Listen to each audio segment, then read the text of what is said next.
Bonjour à tous et bienvenue dans votre émission pour un déconfinement réussi, ce qu'il faut savoir. Aujourd'hui, nous allons parler des départements français les moins peuplés qui tentent de séduire les touristes.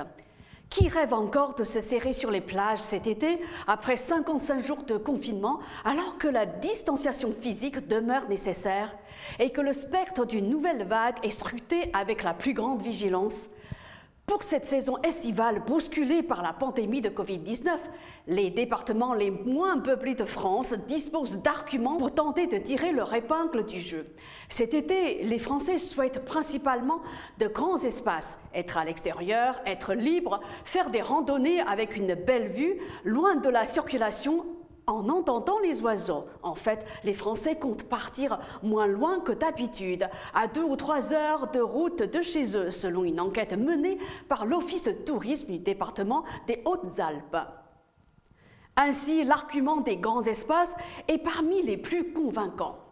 C'est pour cette raison que la Lozère, le département le moins peuplé de France, avec une densité de seulement 14,8 habitants par kilomètre carré, qui a augmenté son budget communication de 30% par rapport à 2019, suggère que ces paysages peuvent rappeler les steppes de Mongolie, les forêts du Canada ou encore les montagnes écossaises. La Lozère se trouve à un carrefour géologique offrant des paysages totalement différents. La Creuse, qui jouit d'une densité de seulement 21,5 habitants au kilomètre carré, contre plus de 20 000 à Paris, n'a pas attendu la pandémie pour valoriser ces grands espaces. Écoutez ce qu'a expliqué Grazielle Penaud, chargée de communication de Creuse Tourisme. Depuis 2 ans, nous communiquons sur les aspects être seul au monde, c'est encore possible, ou encore votre petit bout du monde n'est peut-être pas si loin de chez vous.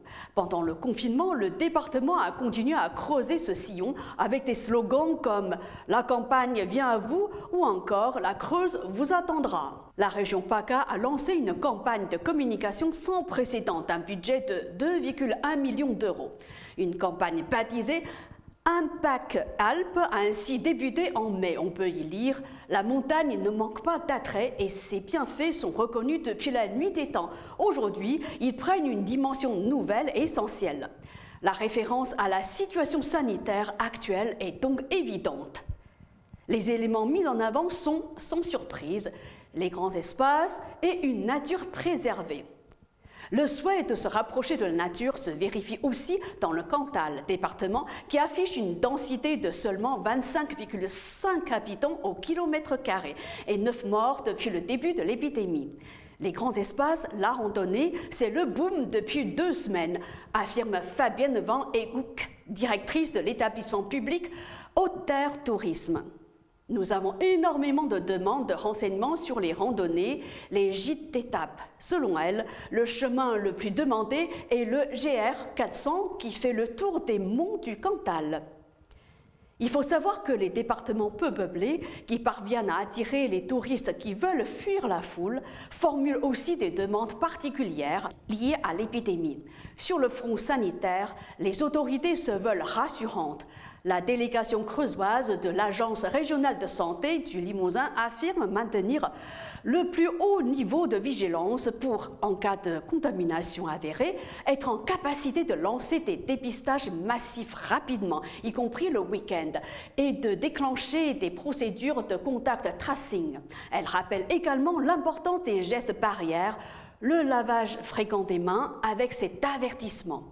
Il faut éviter le relâchement même dans les zones où la densité de population est plus faible. Les opérations séduction des départements les moins peuplés peuvent-elles vraiment fonctionner? Déjà, la majorité des Français qui part en vacances va en France. Il ne faut pas l'oublier, rappelle un professionnel du tourisme. Covid ou pas, le modèle principal pour les Français, ce sont des vacances dans la famille ou dans des hébergements près de la mer. Ce spécialiste ne croit pas à un bouleversement profond et soudain des pratiques touristiques en raison de la crise sanitaire et économique. Pour lui, c'est le manque de touristes étrangers qui va être le principal changement cet été en France. C'est la fin de cette émission. Merci à vous de l'avoir suivi. À demain.